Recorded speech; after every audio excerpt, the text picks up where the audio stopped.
This is the new full-size Range Rover, and it's currently one of the most desirable cars on the market.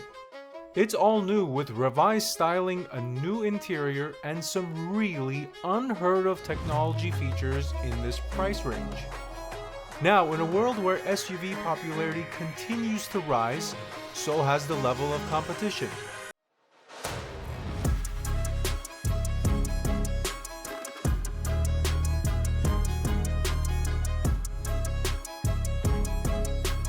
BMW, Mercedes, Bentley, Rolls-Royce, heck even Lamborghini and Ferrari are making SUVs now.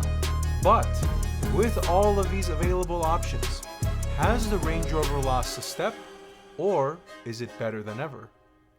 Alright, so a big thank you to Porsche of downtown LA for giving me access to this Range Rover. So I'm going to start the review off by mentioning that this example I have today is a short wheelbase version of the new Range Rover. Now, why is this important? Well, that's because there's also a long wheelbase version as well. And that, for the first time ever, comes with a 3-row seating configuration, which means you can seat up to 7 people in the long wheelbase full-size Range Rover.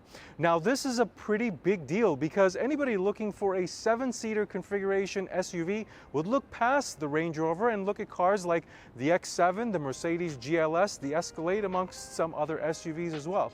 But now, that's no longer an issue. Next, let's spend a second talking about the new looks, and new is somewhat trivial because this Range Rover looks very much like the prior generation, but I don't think that that's a bad thing. In my opinion, this new Range Rover is a beautiful SUV. I appreciate how Land Rover kept it simple with the classic Range Rover touches, which are the falling roofline, the strong waistline, and rising sills are all still here and look absolutely great.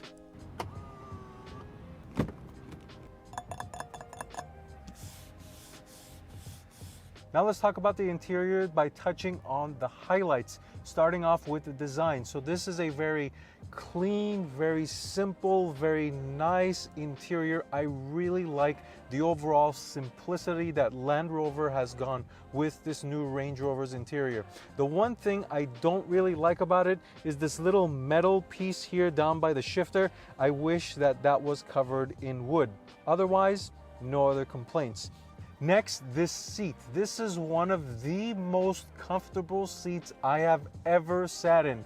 SUV or not, this thing is beyond the normal expectations of levels of comfort that you would get in a car seat. This lower cushion is absolutely amazing. It just cushions your lower end so nicely, and it makes sitting in this car the immediate feel that you get. You're like, oh wow, this is a really, really comfortable seat. And I saw this when I drove the new Range Rover Sport, and it's absolutely the same thing here. The seats are heated, they're cooled, and the additional bonus functionality that I really appreciate is the fact that there's physical buttons on the door that give you the ability to do simple things with the seat, like move it forward, backward, your backrest forward, backward. And then the more complicated stuff is in the infotainment system, where it needs to be. Speaking of infotainment, let's talk technology. There's a 13.7 screen in front of you, and it's wonderful. Great graphics, nice, clean, crisp looking, and provides you with a plethora of information. Then the center display is a 13.1-inch curved screen, which in and of itself is very cool looking and is also functionally good as well. I was critical of Land Rover infotainment software and screens in the prior generation, but I can say that it's better here. It's got Android Auto, Apple CarPlay, Amazon Alexa, and the infotainment software is very easy to understand and use. Things are definitely laid out nicely, but the only thing that could be better is the response time of the system. It's not as snappy as what you see in the competition. Alright, some other features before I take you to the back seat. There is a split folding glove box here, which provides an ample amount of storage room. And the center console area also provides a good amount of storage. And as an added bonus, it's cooled so you can keep your drinks in there. Finally, the camera system. There's two really cool features in this thing. First is the fact that you can display a rear view camera in your rear view mirror. So that's always a wonderful thing, and I wish more manufacturers would adopt this. in all of their cars. And second is just the overall camera angles there is when you're parking this thing. There's just so many, you don't even know which one to look at. Great safety coverage for parking in tight spaces. All right, so now let's talk about the back seats. As a reminder, this is the short wheelbase 5-seater configuration. There's a 3-row 7-seater configuration, and there's also a limousine style layout, which has a 4-seat configuration. It has a big center console here and 2 seats that can recline and have a lot more limousine style feel in the Range Rover.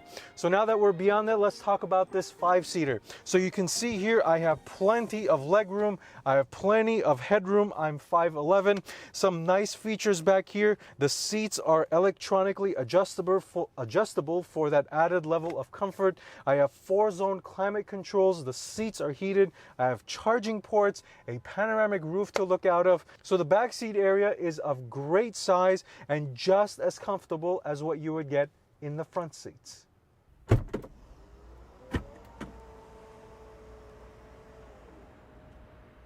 Now we make our way to the trunk, and this being the 2-row variant gives it 40.7 cubic feet of space behind the second row and 83.5 when you have everything laid down flat. Now, one of my favorite features in any SUV is the ability to lower the seats electronically from the trunk, and I'm glad to say that the Range Rover has this feature. At the touch of a button, you can lower and raise the second row and the third row as well if you had one. Another helpful feature back here is the ability to lower the entire rear end of the car for easy loading and unloading. This is a great feature if you've got something heavy, so you don't really need to lift it up as much. All right, so now let's talk about the mechanics before we take this thing out for a drive. So starting off with the engines, you have a couple options in the new Range Rover. There's 2 6-cylinders, one is gas powered, one is hybrid. There's a V8, and then there's probably also a electric version that's in the works. Now, this is the V8. This is a 4.4 liter twin turbocharged V8 that makes 523 horsepower and 553 pounds-feet of torque. It's mated to an 8-speed automatic transmission, and it's putting power down to all 4 wheels. Now, as a result of it being a V8 and a big heavy car, it does suffer in terms of fuel economy, 16 in the city, 21 on the highway for a combined average of 18, and it has a massive 23.8 gallon fuel tank. Now, some of its capabilities: 8,200 pounds of towing. People always forget this is still a Land Rover product with a lot of off-roading and SUV capabilities. And to do all of that, it has a very sophisticated and trick suspension. But before touching on that, did you know that the Land Rover Range Rover was the first luxury SUV to get an air suspension? It's pretty cool. And that continues here because this is also equipped with air suspension and adaptive dampers. These will give you the ability to raise and lower the ride height of your Range Rover and also tune in your driving characteristics. Now get this, the Range Rover has the ability to predict road conditions using navigation data and adjust the suspension according to what's ahead. Now, as I stand next to the rear wheels, I wanted to tell you about one last feature before we take this thing on the road, and that is the fact that the Range Rover now comes standard with rear wheel steering. Now, why is this important? It's because the full-size Range Rover, even in short wheelbase configuration, is a big SUV. Therefore, maneuverability in small spaces is not its strong suit. Now, as a result, the rear wheel steering has the ability to turn the wheels up to 7 degrees in either direction. Now, this effectively shortens the car and gives it better highway speed stability. And as a result, you get better maneuverability in small spaces. So now let's take this thing on the road and see what it drives like.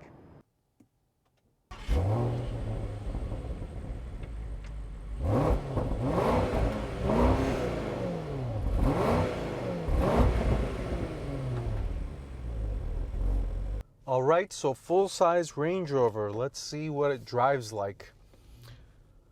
Okay, so one of the interesting things about this car, or one of the interesting options in this car, is that it has a 35-speaker Meridian audio system. And one of the features for that system is that it has an active noise canceling feature, which really quiets this car down. And even though this car doesn't have it, that active noise canceling feature proactively monitors the engine noise, the noise coming in from the wheels, things like that, and provides active noise cancellation sounds, I guess for the lack of a better term, through the headrests on a speaker. So if you're interested in something like that, that's one of the cooler technology features in this car. And it's not to say that this car that doesn't have it is not quiet on the interior. It is very much so quiet. Now, let's go ahead and test the acceleration very quickly, even though this is not the SV version, or people are not going to buy this car for straight line acceleration or whatnot, but it does have 500 plus horsepower. So let's see what it's got. Let's get a little bit of a straight line here and mash. Took a second to downshift. Oh wow, surprisingly quick. Look at this thing go. Wow, look at that. Oh, it's quite interesting to drive a car with this much size this fast. Okay, it's a little lazy with the downshift, but it's quick. 523 horsepower is nothing to laugh at, but it's definitely more than enough to get you going and get on the highway, things like that. So no concerns there, and it is pretty active and eager to get going. Now let's switch it over and talk about what people are really going to buy this thing for, is for daily drivability, comfort, and things like that. And this absolutely hits the mark 100% with those features. This is probably the most comfortable SUV I have ever driven, and I've driven the X7, the GLS, the Range Rover Sport, the X5, all the GLE. So this is very, very comfortable. It does ride comfort, soaking up the bumps, daily drivability, very, very well. This seat is the most comfortable seat I have ever sat in an SUV. I mentioned this earlier, but it's fair to mention it again. It is very, very comfortable. And of course, the command style driving position in Range Rovers is alive and well here and contributes to that really lofty feeling. So one of my expectations when I drove the Range Rover Sport, the new one, was that it would be lofty and luxurious, and it is both of those things, but it didn't really hit my expectation. It felt a lot sportier, but this absolutely hits those things.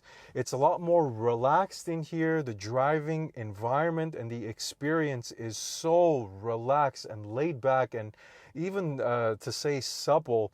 It soaks up all of the bumps. The ride comfort is fantastic. I would imagine this thing on a daily basis is a dream, an absolute dream to drive, almost relaxing. But yeah, this thing absolutely delivers on ride comfort, the relaxed driving experience. Even with the accelerator pedal, it's just so lofty, and when you press on it at initial tip-in, it just kind of floats away, giving you kind of like a graceful takeoff. Compared to the Range Rover Sport that I drove, that felt a lot more immediate and urgent to kind of want to get up and go. And even with the V8 under the hood, this is still a very smooth and silky V8. I'm sure the inline 6-cylinder is probably going to feel even more quiet, obviously, and a lot more silkier. But here's one interesting thing. It's not all peachy here in this full-size Range Rover. Interesting item here. So quality in terms of touch. When you touch the leather, when you touch the materials, you feel like, oh yeah, this is nice quality. The way I relate that to the driving experience is how tightly buttoned down and screwed in the interior of the car feels. And I feel like the Range Rover has a little bit of improvement there. It can improve in that area, because sometimes when I'm driving over uneven pavement, I feel like when the materials are rubbing against each other, they're loosening the overall tightness of the car. I feel like the car is loosening itself as I'm driving along. And as funny as that sounds, I can kind of somewhat relate to this, or a story to relate to this is I was listening to an automotive podcast with a car reviewer. I will not name his name. He was talking about how Land Rover has a service that tightens the car down, and it made absolutely no sense to me. Of course, he was talking about a different Land Rover product, but I can certainly understand now why that type of service would exist, because it's a very odd feeling. And I don't know if it's just because it's this example, or I don't know, maybe it's for all Land Rover or all Range Rovers. If you happen to experience what I'm talking about here, please leave me a comment down below. But yeah, it's definitely something interesting to pay attention to when you're driving. Now, just a couple of thoughts to close it out. Like I mentioned, I have driven the X5, I have driven the GLS, and those are kind of the closest competitors in terms of 7-seater SUVs. Now, the X7 compared to this, it's a lot sportier. It's just as practical, but the build quality in that, when I was talking about how tightly screwed down it is, it's better than in here. The GLS from Mercedes, same in terms of sportiness, not very much like the Range Rover, but in terms of comfort and practicality, it's pretty much on par with what you're going to get in the Range Rover. But the Range Rover, in terms of ride comfort, pales those two other cars. This thing just lofts along. It feels a lot more luxurious than the X7 and the Mercedes. So if that's what you're looking for, this is absolutely going to hit the nail on the head, and in my opinion, you will not be disappointed. So let's close it out with some final thoughts. So that's the brand new Range Rover. This thing finds itself in a very unique position because once crowned as the ultimate luxury SUV, now has the Bentley Bentayga and the Rolls-Royce Cullinan hovering on top of it. Interestingly, the Range Rover now presents a value proposition compared to those cars. Yes, I know it's still expensive with a 6-figure price tag, but in my opinion, it is still the de facto choice if you're looking for an SUV that can do luxury, style, prestige, comfort, and even 7-seater configuration. Now, simply put, the Range Rover can do a lot of things very, very well.